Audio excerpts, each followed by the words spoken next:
at merong umakyat na ang pangalan niya ay Maui. Hello, Maui. Hello, Maui. Hello? Ba't ayaw magsalita? Bilis todo mo na yan. Anong gustong sabihin? Ano yung sinasabi ni Maui na gumawa daw kayo ng jowa mo ng ano? Ng,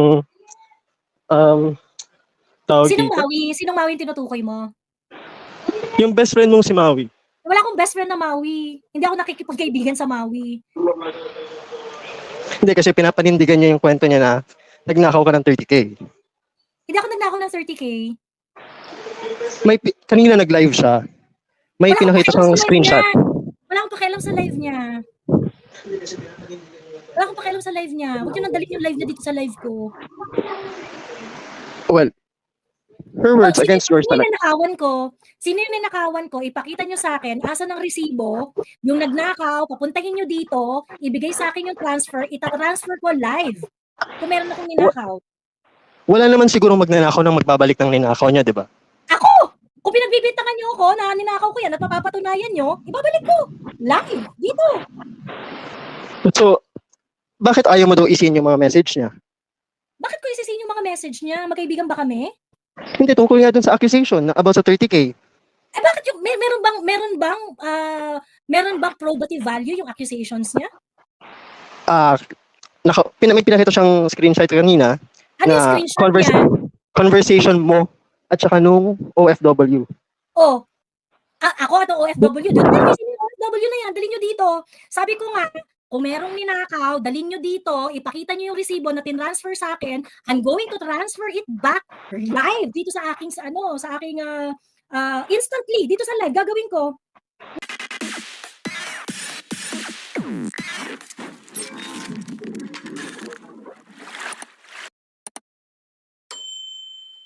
We Mandanaoans are happy and wish Anton Lagdemeo is really out. Well, I don't think it's gonna be out. Siguro, kasi tawag dito, ayon sa kwentuhan sa kaparangan, ilang beses nang inimasculate yan parang, nung una malawak yung trabaho niya, nung una daw yan si Anton Lagdameo, kailangan, isa yung mga signatures niya sa required, para sa mga umiikot na papel sa Malacanang. But, because of, several questionable decisions coming from his end, dumating na siya doon sa punto na hindi na siya sinali doon. And then hanggang sa lumiit yung role niya, hanggang sa ibinigay siya doon sa BARM dito sa Mindanao na area. Kasi supposedly, dahil taga Mindanao nga siya, mga topic na taga Mindanao na lang yung pinahawak sa kanya. But even that, he failed. So, tingnan natin kung kung talagang he's gonna be out. Ayan, okay? Sabi ni Lord Zedgy, so much drama si BBM. Kung magaling siyang leader, si Baking niya lang. Puro papogi ang alam no? Sabi ni Lord. And I have to agree. Ayan. Pag-usapan natin, no, kung ano ba sa tingin natin yung goals dito ni BBM? Kung bakit siya nag-impose ng en masse resignation. Courtesy resignation, of course, that's how they want to phrase it, ganyan. Pero, it's a mass resignation instructed by the president. Ganon. Surprising, wala sa nag-resign si Melionario. Siguro dahil general manager siya ng PCSO di ba? PCSO,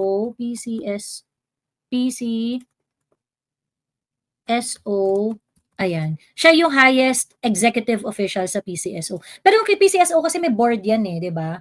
Tingin ko baka hindi siya considered na head of agency kasi yung PCSO ay led by the board. So kaya baka hindi siya sinama. Kaya hindi siya kasama sa decision maker. Hindi siya kasama dun sa di ba sinabi ni Auntie Claire na ang instruction is secretary or head of agency. So kung hindi siya secretary rank, which is I think baka hindi nga siya secretary rank. Pagkatapos hindi rin naman siya yung head of agency kasi ang head ng agency ng PCSO would be the chairman. Hindi naman siya chairman, general manager siya.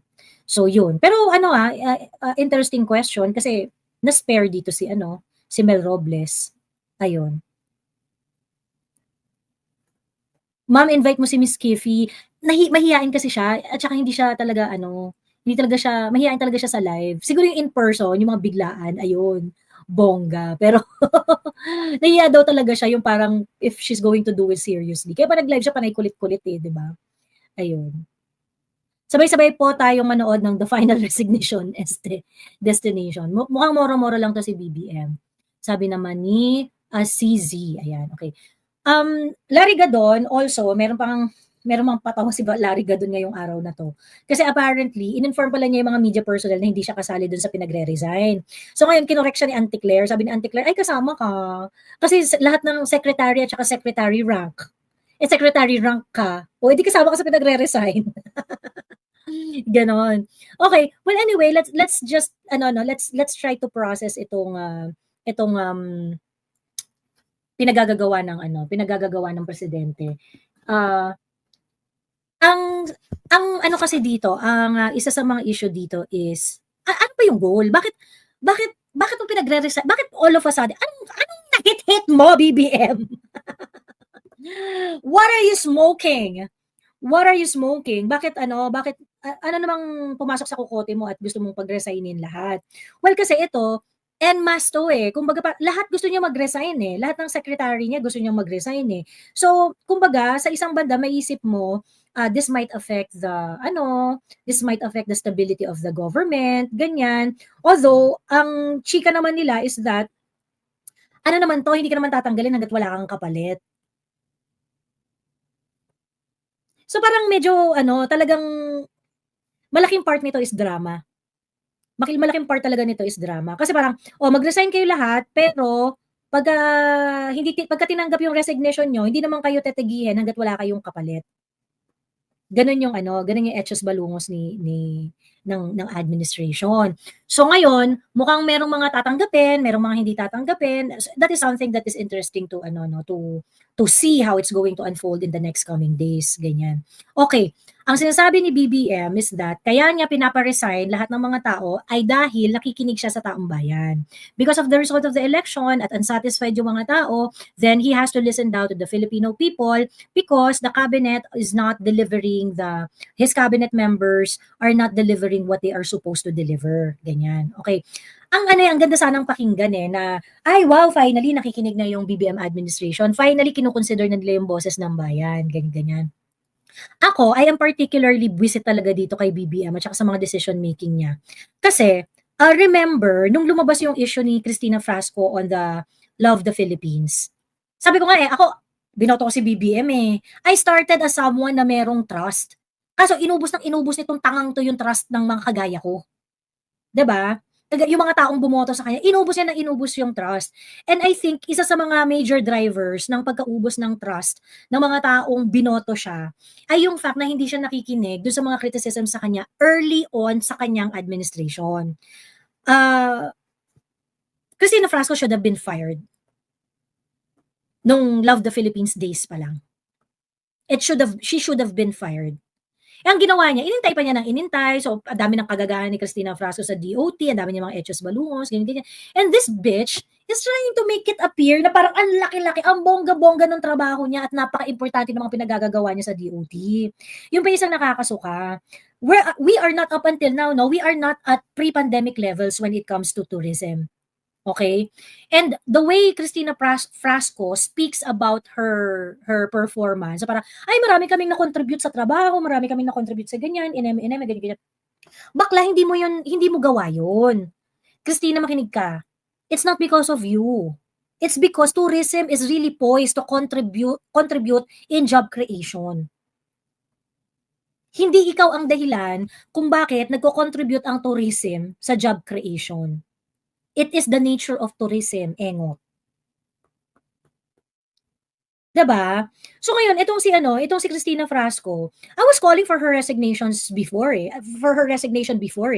was calling for her to resign. At nagtataka ako na even with the scandal, even with the very very lame response dun sa DDB, sa ganyan. Ngayon, I mean, how many years had passed? Ano yung decisive act niya dun sa Love the Philippines?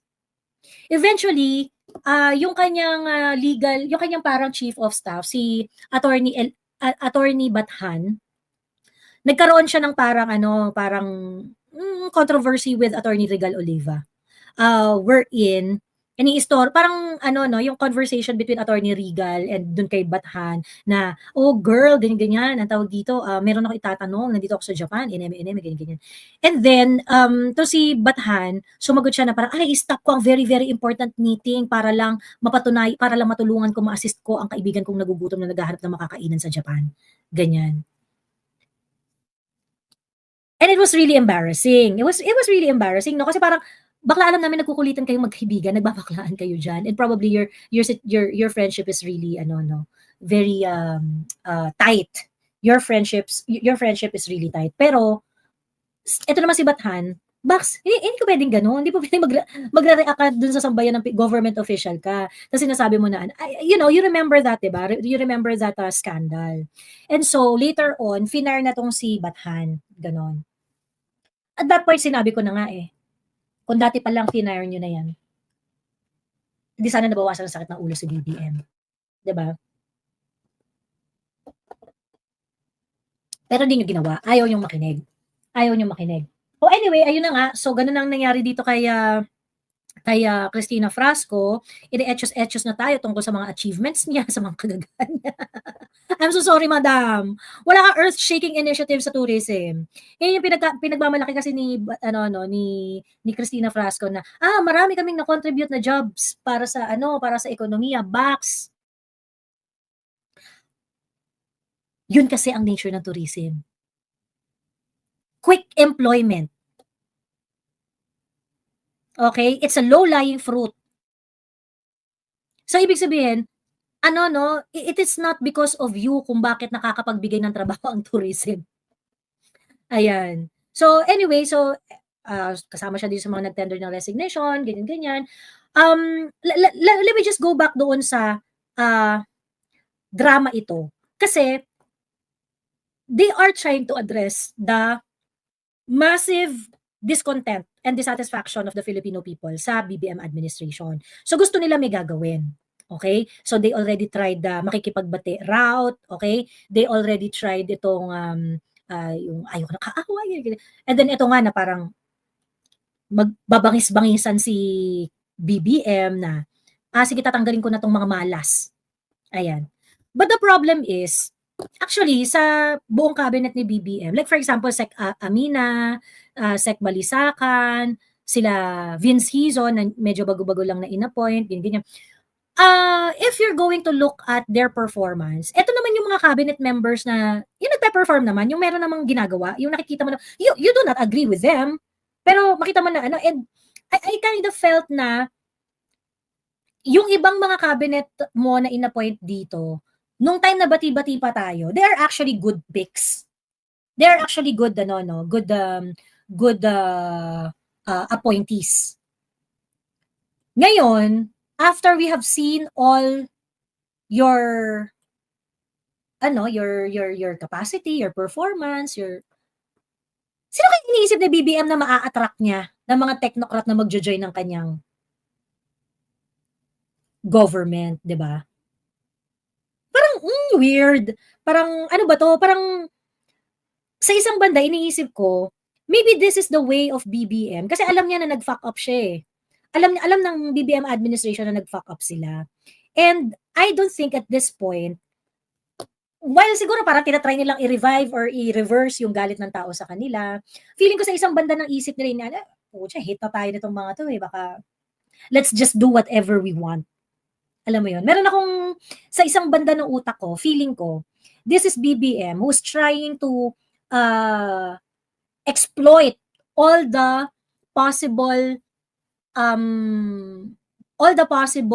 good impression that this action may generate.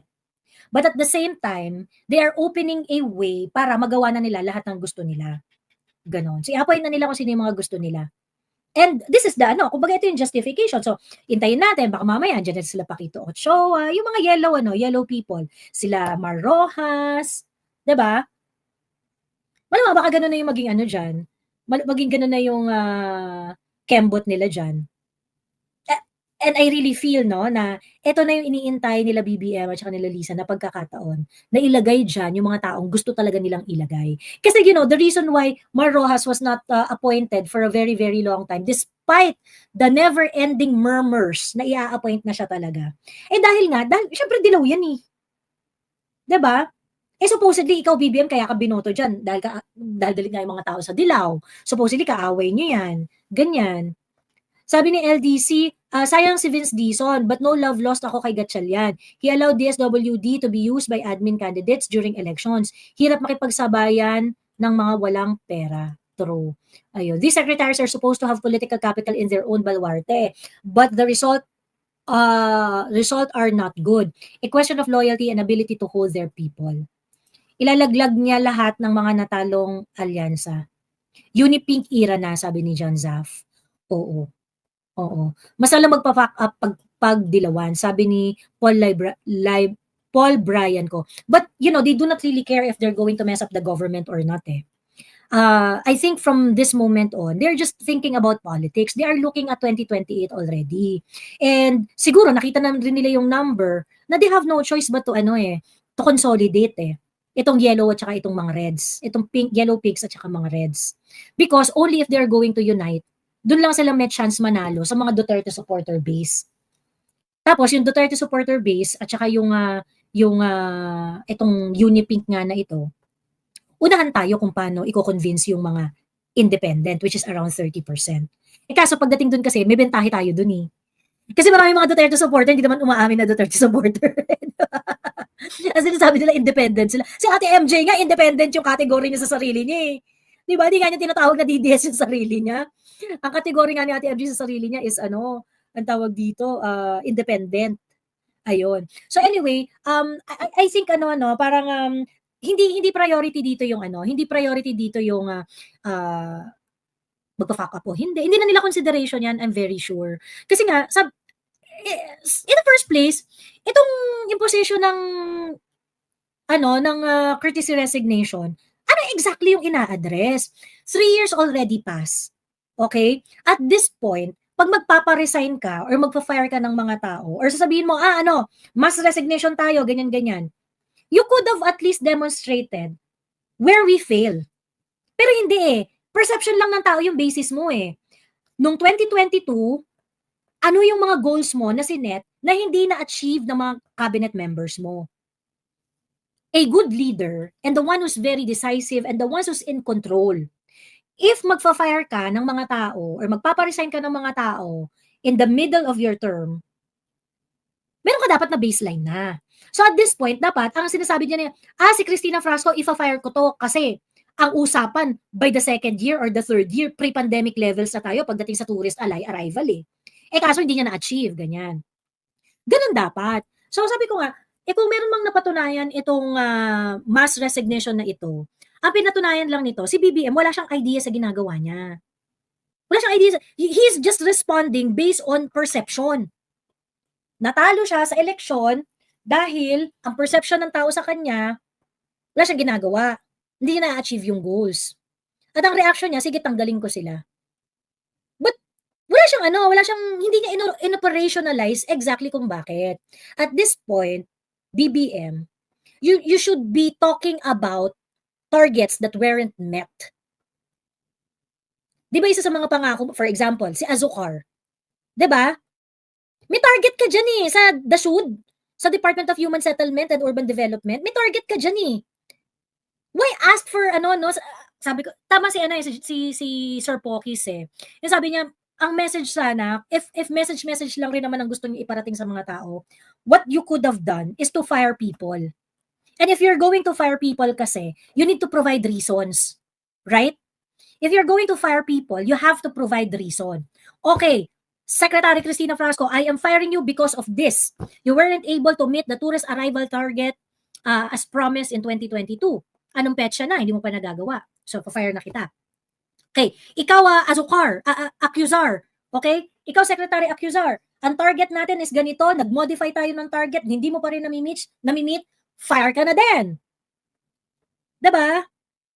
Sabi ni Corlex, hindi talaga marunong mag-manage si BBM. Dapat ginamitan niya ng KPI yung mga cabinet secretaries niya. Kapag hindi na-reach yung KPI, terminate your people. Correct!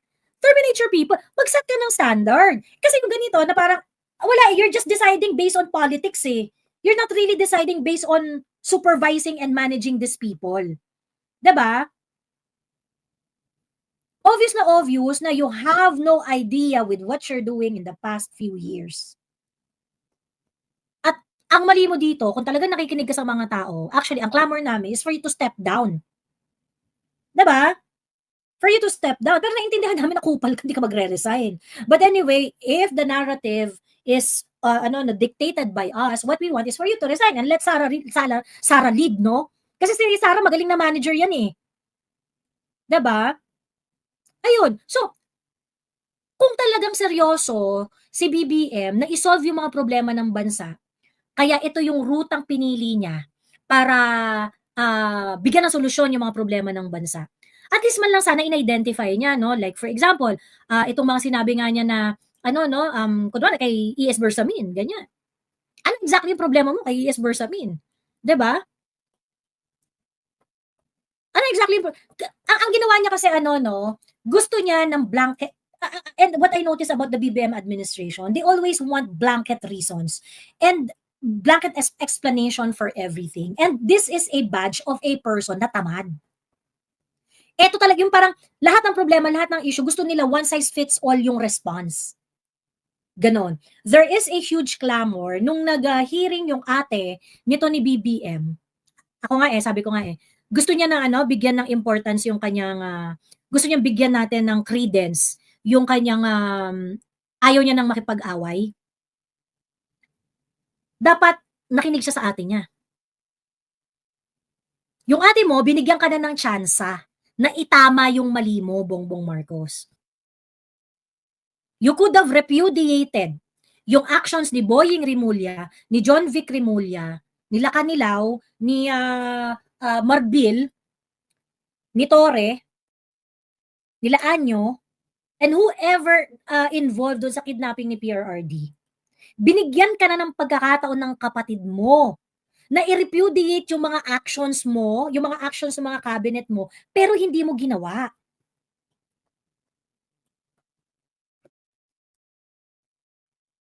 And I think, since isa kang tao na walang bayag, I'm pretty sure di mo talaga magagawa yan, na i-repudiate mo si Boying Rimulya, yung actions ni Boying Rimulya.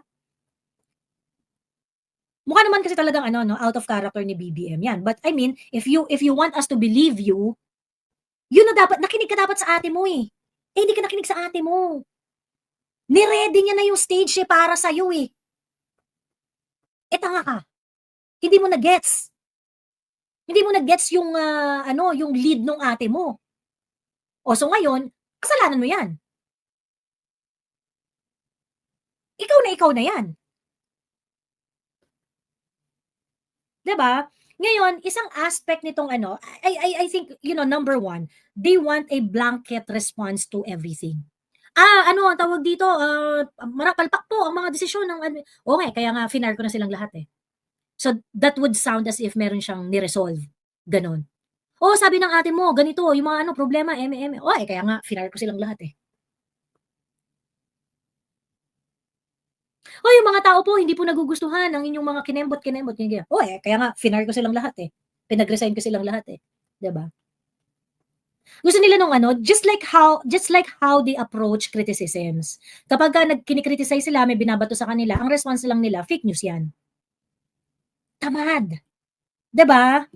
Tamad. Sabi ni Julian's World, Joey, I remember your kwentong barangay last time about Dong Gonzales na di tumakbo for any position na ilalagay as DPWH SEC.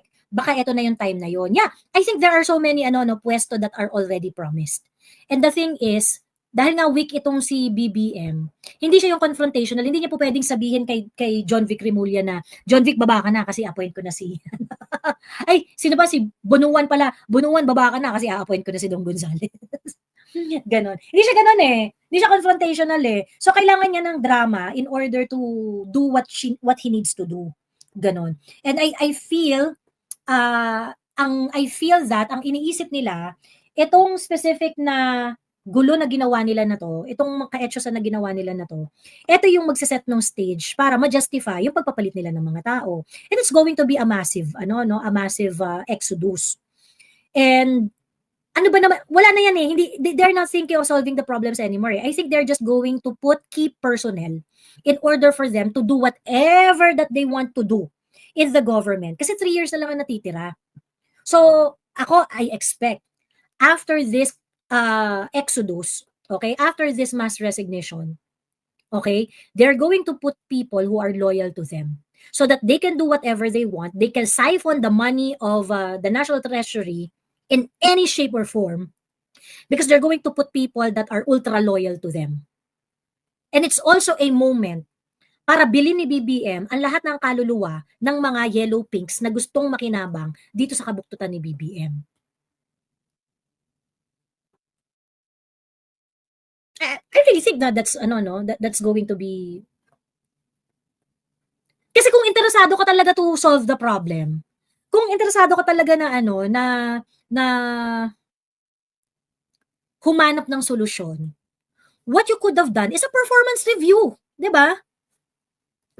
What you could have done is a performance review. Ikaw, Boying, mag-resign ka na kasi ganito, etos, balungos, ganyan. 'Di ba? Ikaw, John Vic, panay ka pa pogi. Ganyan. Ang taka mo naman. 'Di ba? Sana lang may mga ganun-ganun, no? But BBM has no balls. Wala talaga siyang balls, wala siyang managerial skills, wala talaga siyang leadership.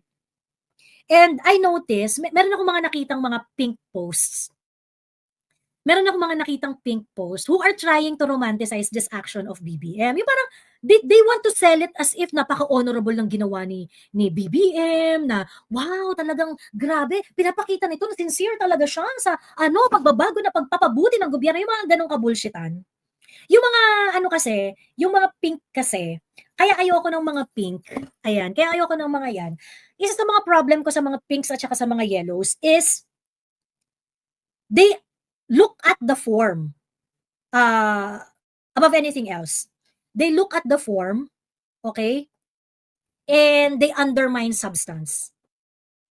So ngayon ang ginagawa nila, agree sila kay BBM ngayon na nagpa-fire siya ng sangkaterbang tao kasi alam mo, ito talaga ay parang government tradition if you want to purge the bad people in the government. So, itong ginagawa ni BBM, okay to, ganyan. Okay, huwag niyo kami pinaglololoko yellow pink. Diyos ko. Huwag niyo kami pinaglololoko. Sa perspective ninyo, this is an opportunity para makalapit sa kalan ng bonggang-bongga. This is an opportunity for you to get a position, be appointed, magbenta ng kaluluwa at the right price. 'Di ba? Ayun. So, hindi ako naniniwala sa kaetyosan nitong mga mga pink na government tradition, ganito talaga ang ginagawa kapagka gusto mong mag-purge, gusto mong Ayan, sige, may mga nanghihingi ng link. Sige, magbubukas ako ng tindahan. Naku, mapupuyat tayo. Ayan, o sige. Ayan. So, yun. Yun talaga yun. Yan ang chika dyan. Ito si BBM, imbis na magserbisyo sa mga Pilipino, kung ano-ano ang inuuna, ginagawang teleserye ang gobyerno as if naman interesado kami sa mga kadramahan nila. Ochoa is always in the palace, di lang transparent, it is Lisa Tana's doing. Sabi ni JMDM. Ayan. Anyari sa aking camera. Ayan, okay. Kapag na-mix ang yellow and pink at red, ang labas ay brown in short time. Sabi nga ni Attorney Vic, okay lang, makiliti, wag lang bibigay sa budol nila. True. Grabe si Attorney Vic na parang, ang dami-dami mong ebas, ang problema dito, ikaw mismo. Sino pinagtatatanggal mo? Ikaw mismo yung dito. Ikaw mismo ang problema. And, Attorney Vic must keep on doing that, no? He really has to, hit it where it hurts. Ganyan. Hit it where it hurts, Attorney Vic. Ayun. So, yun lang, nakakaloka. By the way, may isingit ko lang, no, before ko tuluyang buksan ng tindahan sa mga gustong mag-share ng kanilang mga point of view sa mga kaganapan niya yung araw na ito. May nag-file na dalawang junior officers sa Philippine, I think it's from Philippine Air Force, kasi yung dinemanda nila is Philippine Air Force General.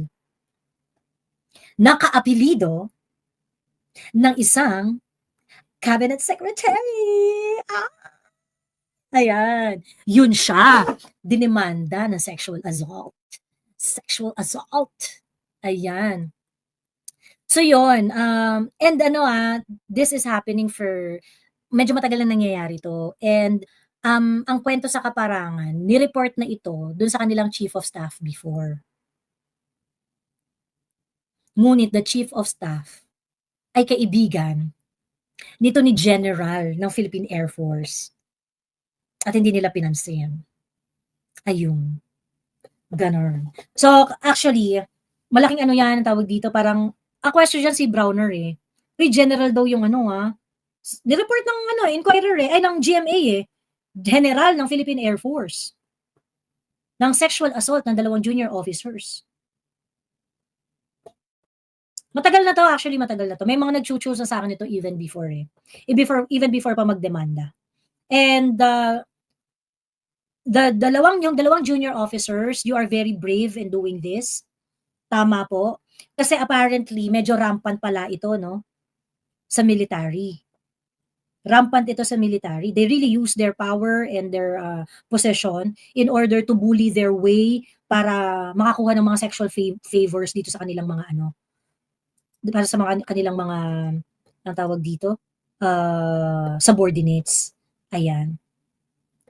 Sabi ni Gemonito, talamak naman din kasi ang pakarat diyan sa MIU, inuuna pa nila mga mag-alter sa gumawa ng corn contents. Even PNP, Miss Joey, sabi ni Kung Yang. Ayan, okay, so yun. Ang involved kasi dito, general. And ito naman si Browner, you could have done something already at your level, eh. Ayan, so ngayon sumambulat na, shit hits the fan. So, ayun, tangina, kakahiya kayo. Ayan. Baka yung attorney ni Madam Lenny, 'di ba nabalitaan 'yan sa Malacanang daw? Si Barry Gutierrez? Oh, ayan. So yung mga ano nila, yung mga kloseta nilang mga tao, yung ginagawa nilang consultant, malamang sooner or later magiging secretary na ang title ng mga 'yan. Ayan. Hi, Cyril. Goloso, nakahabol din. Ayan. Gusto din pala ng Jotits ba? 'Di ba may nag-expose niyan dati, general ata, yung pinapasubo sa kadete, LOL. Sabi ni Pepper, Joey, out of topic, ang cute ng earrings and matching necklace mo. Oo, binigay sa, hindi ko kasi ano nasa chat kasi ng ano nung luma ko pang page, hindi ko na mahanap. Ano 'to, ang nagbigay sa akin nito, na-meet ko si, di ko alam, si Prada Lucio yata yung nagbigay nito. Siya yung gumawa, handmade siya. Ayun. So, binigay niya sa akin nung rally sa Menjola, inabot niya. Ayun. Anyway, asan yung gustong pumasok kanina yung nanghingi ng link? Si Dennis. Ayun, wala na siya. Ayan. Hello, T. Hello, T. Nakamute ka, T.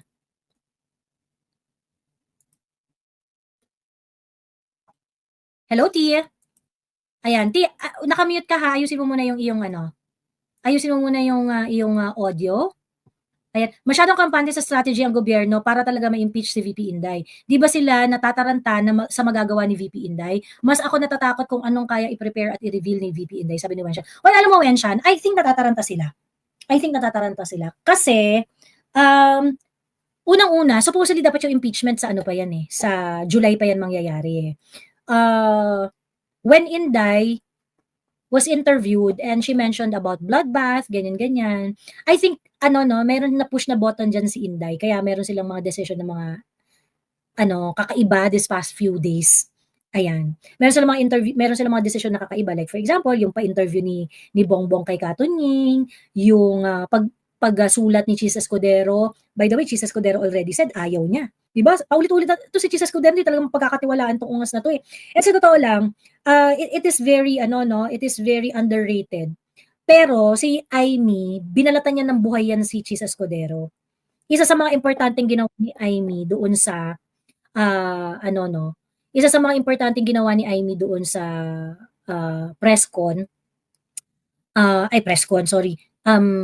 hearing ng Committee on Public Accountability and hearing ng Foreign Relations pala. Ano ba yung sinasabi ko? Ayan. Is inahubaran niya ng buong buo si Chis Escudero doon. Ayun. Ayan. Hello, Tia. Hello, Tia. Ayan. Bababa na kita ha, at merong umakyat na ang pangalan niya ay Maui. Hello, Maui. Hello, Maui.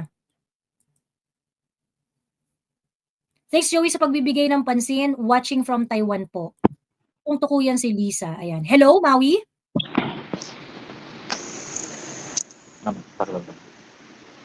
Hello?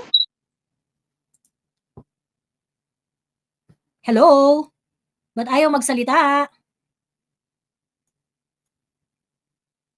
Nagamit niya puro. Ha? Nagamit niya siguro personal account niya. Ewan ko dito. Ba't ayaw magsalita? Hello? Hello? Hello? Yes? Naririnig ka? Okay yung audio mo. Go na, nandito ka na. Bilis todo mo na yan. Anong gustong sabihin? Tama mo na yan. Bilis! Nanggugulo lang. Bilis! Ano yung sinasabi ni Maui na gumawa daw kayo ng jowa mo ng tawag Sinong dito? Maui? Sinong Maui yung tinutukoy mo? Yung best friend mong si Maui. Wala akong best friend na Maui. Hindi ako nakikipagkaibigan sa Maui. Hindi, kasi pinapanindigan niya yung kwento niya na nagnakaw ka ng 30K. Hindi ako nagnakaw ng 30K. Kanina nag-live siya. May Wala pinakita akong siyang pakialam sa live screenshot. niya. Wala akong pakialam sa live niya. Wala akong pakialam sa live niya. Huwag niyo nang dalhin yung live niya dito sa live ko. Well, her words against yours Sino talaga. yung ninakawan ko? Sino yung ninakawan ko? Ipakita nyo sa akin, asa ng resibo, yung nagnakaw, papuntahin nyo dito, ibigay sa akin yung transfer, itatransfer ko live. Kung meron akong ninakaw. Wala naman siguro magnanakaw nang magbabalik ng ninakaw niya, di ba? Ako! Kung pinagbibintangan nyo ako na ninakaw ko yan at mapapatunayan nyo, ibabalik ko. Live. Dito. So, bakit ayaw mo daw isin yung mga message niya? Bakit ko isisin yung mga message niya? Magkaibigan ba kami? Hindi, tungkol nga dun sa accusation na about sa 30K. Bakit yung, meron bang probative value yung accusations niya? May pinakita siyang screenshot kanina Ano yung na screenshot niya? conversation mo at saka nung OFW. Ako atong OFW. Dalhin yung OFW na yan. Dalhin nyo dito. Sabi ko nga, kung merong ninakaw, dalhin nyo dito, ipakita nyo yung resibo na tinransfer sa akin, I'm going to transfer it back live dito sa aking, instantly, dito sa live, gagawin ko. Ayun lang. Gawin yan. I mean, that's just 30,000. My God.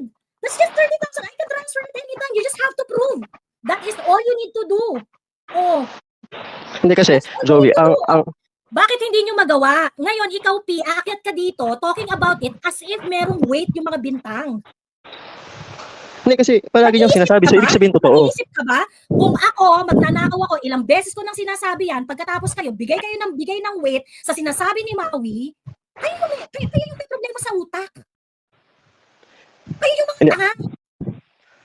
Ang point ko, Okay, wala kang point. I'm just going to, okay, again, if you're going to give credit or credence sa mga ganong claim, okay, ano sabi ni Sas? Pota 30K Joey paid for our Hong Kong gimmick which is more than 30K. Exactly. Just me. Pota 30K. Sabi ko nga sinasabi niyo nagnakaw ko ng 30,000? Dalhin niyo dito yung resibo. Sabihin niyo sa akin yung bank account. I'm going to transfer live. Pabalik. Dalhin niyo dito yung victim ng ninakawan ko. Now, if you're just going to, ninakawan ka, kung kayo, magiging subject na ng nakawan ng 30K, mga patay gutom kayo. Huwag niyo akong dinadami sa pagiging patay gutom ninyo. Okay? Ilang beses ko na sinasabi yan. Anybody who transferred 30K to me, show me the receipts, okay? Show me the receipts, I'm going to transfer it back live. Dito sa live ko. Instantly. I can transfer it anytime. Kaya nyo bang gawin yan? Kaya mo bang gawin yan, Maui? Ikaw, Maui, I have the list of people na tinatanong kung anong ginawa mo sa mga perang pinadala nila. Hanggang ngayon, hindi mo ma-explain. And up until now, you're trying to make punas of your questionable behavior. Kasi nga, ampas lupa ka, wala ka mang pera eh. Bigla ka na lang nagkapera dahil sa EDSA. Okay? So, tama na yan, Diyos ko. Tama na yan. Ngayon, ikaw, P, ang kapal ng mukha mo para umakyat dito sa live ko, Diyos ko, kadiri. Okay, sobrang kadiri. Wala na ba nanonood sa live ni Maui? Eh, yung mga nanonood kay Maui, at saka yung sa, merong dating na nagsabi sa akin na dinadaot-daot ko daw yung mga nanonood kay Maui. Yes! If you see any value sa live ni Maui, ibig sabihin kasing tanga kayo ni Maui. Dadautin ko talaga kayo. Ganun lang yung kasimple. Now, if you're going to, throw anything on me about sa mga ganitong pera-pera, mga ganyan-ganyang etchos, sabi ko sa inyo, I already made the declaration and I was very, very consistent about this. You transferred money to me? You want it returned? Message nyo ako, proof na nag-transfer kayo ng pera, I'm not gonna even ask. Bakit gusto nyo isoli ko sa inyo yung pera? I will transfer it right away. I will transfer it right away. You transferred money to me? Okay? Meron akong records niyan eh. So, mabavalidate ko yan. You just give me the reference number or whatsoever. Give it to me. I'm going to transfer it. Live. Instantly. I'm going to transfer it. Hindi po yan ginagawa ng mga taong magnanakaw. Ang taong magnanakaw, yung pag tinatanong mo sa accountability niya, sa lahat ng perang na-receive niya sa rally sa EDSA, hindi sumasagot. Yun ang gawain ng magnanakaw. Okay? Yun ang gawain ng magnanakaw. Oh. Okay na. Okay na. Diyos ko po, Maui naman, desperate for clout, para meron na naman siyang content. Diyos ko. Desperate for clout. Palibasa walang utak. Ayun. Nagastos na sa mga boylet niya. Sabi ni, pinapahid sa'yo, Joey, gawain ni Halimaw. Correct! Ayun. Ate, YouTube lang ang live mo, di ba? Wala sa FB. Oo, wala sa FB eh. Wala sa FB eh. Blackheart. Yes. Hello, Blackheart. Hi ate, pag nagets mo, dead mo na lang. Parang gets ko Hindi na. Hi ate, and Ayan. hello to everyone po. Ate, effective yung detox mo ha. Pumapayat ka. Palabas na yung jawline. Nung nagdi-detox ako, kumain akong dinuguan. Sabi ni Dadan, detox?